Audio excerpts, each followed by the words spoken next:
Bonjour les amis. Bonjour, monsieur Paco. Paco. Lors de la dernière leçon, je vous avais expliqué ce qu'est l'impôt. J'espère que chacun de vous a pu comprendre son importance dans le fonctionnement de notre État, même s'il faut reconnaître que le domaine de l'impôt n'est pas très facile à comprendre. N'est-ce pas?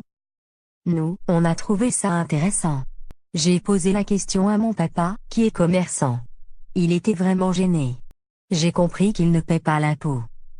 Mon papa est fonctionnaire de l'État. Il a dit que l'État retient l'impôt dans son salaire avant la paie. En tout cas, moi, je n'ai rien compris. Alors, monsieur, pourriez-vous, s'il vous plaît, nous expliquer comment l'État collecte l'impôt dans notre pays? Ok, vous demandez comment l'impôt est collecté dans notre pays, la République démocratique du Congo?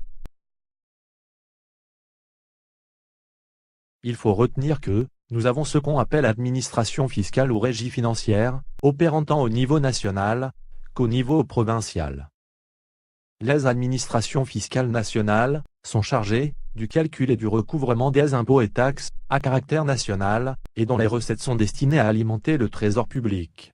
Alors que les régies provinciales s'occupent des recettes des impôts et taxes rétrocédées aux provinces pour leur fonctionnement.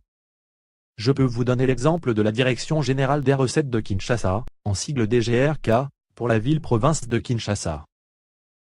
Avez-vous déjà entendu parler de la DGI? Oui, à la télé. Mon oncle travaille là-bas. Moi, non.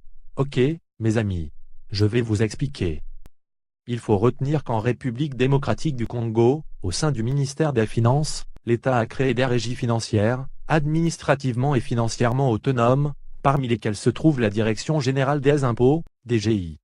Il faut savoir que la DGI a pour mission de collecter un certain nombre d'impôts, pour compte du trésor public, c'est-à-dire l'État. La Direction générale des impôts gère les impôts qui relèvent du pouvoir central. Ces impôts sont les suivants. L'impôt professionnel sur les rémunérations, IPR en sigle, l'impôt sur les bénéfices et profits, IBP en sigle, l'impôt sur les revenus des capitaux mobiliers ou l'impôt mobilier. L'impôt professionnel sur les prestations de services de non-résidents, l'impôt exceptionnel sur les rémunérations du personnel expatrié, IERE en sigle, et la taxe sur la valeur ajoutée, TVA, en sigle. Les détails sur chacun de ces impôts seront abordés dans nos prochaines leçons. Les bureaux de la DGI se retrouvent partout en RDC, dans chaque province et territoire. La direction générale se trouve à Kinshasa, à Gombe, non loin de l'hôtel de ville de Kinshasa, au croisement des avenues des Marais et au Congo. Comment fait-on alors pour collecter l'argent de l'impôt auprès de ceux qui doivent payer, c'est-à-dire les contribuables, et la mener à la caisse de l'État, qu'on appelle le trésor public? D'abord, celui qui doit payer l'impôt, qu'on appelle contribuable, doit se faire connaître auprès des services de la DGI, et ces derniers lui donnent, gratuitement, un numéro unique, appelé numéro impôt. En second lieu, le contribuable paie périodiquement l'impôt, selon les dates prévues par la loi, au moyen d'un document appelé « déclaration », que lui-même remplit. Cette déclaration correspond à un impôt précis. Je voudrais aussi préciser une chose. C'est que le système fiscal congolais est déclaratif et autoliquidatif. Le système est déclaratif, cela veut dire que le contribuable souscrit librement sa déclaration, que l'on croit sincère et exacte, et qu'il devra justifier lors du contrôle fiscal par l'administration fiscale. Il est aussi autoliquidatif, c'est-à-dire que le contribuable détermine librement les droits dus au trésor public, il calcule l'impôt qu'il doit, et paie lui-même à la banque. La preuve de paiement sera annexée lors du dépôt de sa déclaration à la DGI. La leçon du jour est terminée.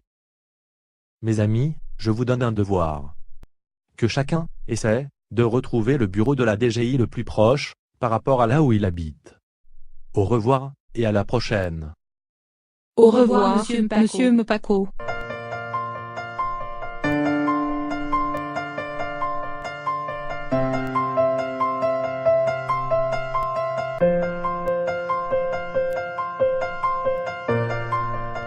Direction générale des impôts.